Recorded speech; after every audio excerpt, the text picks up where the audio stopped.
తీసుకెళ్దాం, ఏదో ఊరికనే దీనికి వద్దు, మీ వాల్యుబుల్ టైంలో నేను వాల్యుబుల్గా ఉపయోగించుకుంటాను. నా పాయింట్ ఏంటంటే మీరు ఢిల్లీలో కూర్చుని బోల్డెన్ డబ్బులు ఖర్చు పెట్టి స్టార్ హోటల్స్లో ఉంటూ వాళ్ళని కలిసాను వీళ్ళని కలిసాను అంటున్నారు.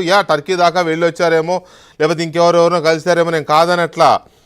కానీ వీళ్ళందరినీ కలిశారని ఏంటి, ఎందుకు ప్రజలకు చెప్తున్నారు? మీ దగ్గర ఏం ప్రూఫ్ ఉందని చెప్తున్నారు? మీరేం అంబాసిడరా? మీరు కాదు కదా, ఇండియన్ అంబాసిడర్ కాదు, పీస్ అంబాసిడర్ కాదు. ఎప్పుడో ఒకప్పుడు చెప్పుకున్నారు, రైట్. నాకు తెలుసు మీ బోయింగ్ 747 వైభవం నేను చూసిన వాడినే. కాకపోతే ఇప్పుడు అవన్నీ చెప్పడం వల్ల ప్రజల్లో కన్ఫ్యూజన్ ఎందుకు క్రియేట్ చేస్తున్నారు? మేము నన్ను తిడుతున్నారు అందరూ. కేఏ పాల్తో డిబేట్ అంటే నన్ను తిడుతున్నారు మెసేజ్లు. మరి అలాంటప్పుడు డిబేట్ చేయకండి, ఇక్కడే ఆపేద్దాం. ఆపేయండి, నాకు అభ్యంతరం. తప్పుదో పట్టిస్తారు.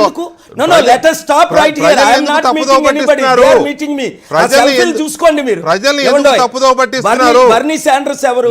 ప్రజల్ని తప్పుదో పట్టిస్తున్నారు. కోరీ బుక్కర్ ఎవరు? అంతకంటే పెద్దోళ్ళు ట్రంప్ ని ఎదిరించిన వాళ్ళందరూ 10లో 9 మంది నన్ను ఎందుకు కలిశారు? ఎవరు? ఆ ఫోటోలు చూడండి. వారు నన్ను కలిశారు, నేను వారిని కల్లా. వారు సెల్ఫీలు తీసుకున్నారు. నాకు ఆ రెప్యుటేషన్ ఉందండి, క్రెడిబిలిటీ ఉందండి. మన తెలుగు మీడియా కొంతమంది యూజ్లెస్ పీపుల్ ఏంటంటే కుటుంబ మీడియా నాకు రెప్యుటేషన్ ఉందని దాన్ని పాడు చేయడానికి ఏదో కామెడీ పీస్ చేయడానికి చూశారు, అవ్వలేదు సక్సెస్. ఇక్కడ మోదీ గారు కలుస్తున్నారా లేదా? నన్ను అమిత్ షా కలుస్తున్నారా లేదా? రూపాలా కలుస్తున్నారా లేదా? 16 ముఖ్యమంత్రులు కలుస్తున్నారా లేదా?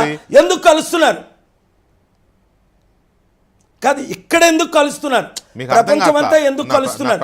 శాంతి దూతగా మోదీ గారు, అమిత్ షా గారు మిమ్మల్ని కలుస్తున్నారని మాకు ఎలా తెలుస్తుంది? మీరు ఎందుకు పిలిచారు? ఒక్క మాట అండి, మీరు ఎందుకు పిలిచారు? చెప్పనా? ఎందుకు పిలిచారో చెప్పనా?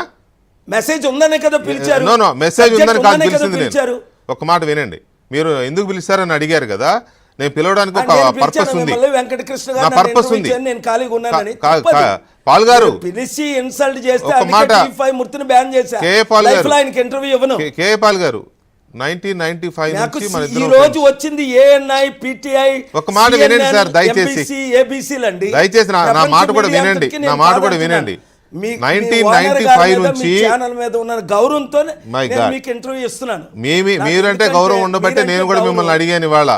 ఒక మాట దయచేసి వినండి, దయచేసి వినండి సార్. మీరు నన్ను రైట్ రూట్ లో తీసుకెళ్దాం.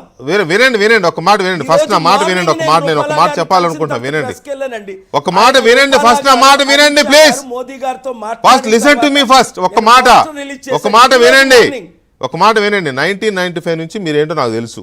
హోలీ ఫీల్డ్ వెంట పెట్టుకొచ్చినప్పటి నుంచి నేను మిమ్మల్ని చూస్తున్నాను. We are good friends.